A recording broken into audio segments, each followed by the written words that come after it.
tinanong ko siya, sabi ko, ano ba ang mensahe mo sa mga umiiyak? Kasi nasasaktan ako kapag nakikita ko na umiiyak sila.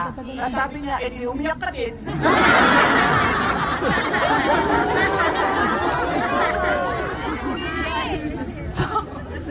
So usual na, alam niyo na, yung sense of humor niya. So sabi niya, edi umiyak ka din. At sabi ko sa kanya, alam mo, wala akong masasolve na problema kung iiyak ako. Tama! So sabi ko, ano lang, kailangan ko lang ngayon ay ang mensahe mo sa kanila para hindi, mabigat sa loob, sa damdamin nila. Yes. At sinabi niya na, as a Filipino, I never surrendered my country. That's the spirit! Ay, nako, laban! Duterte!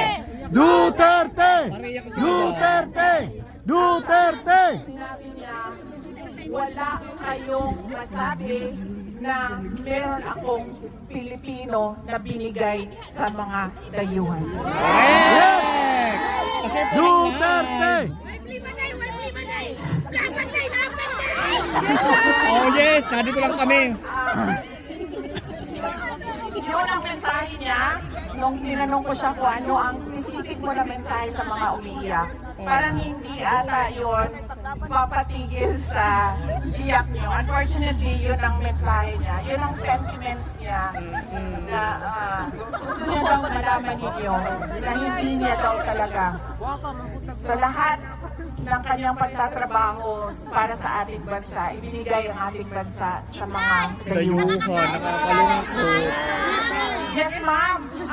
Sabi ko nga kanina dito sa interview na sinabi naman niya, tell them I am okay. I just miss Filipino food.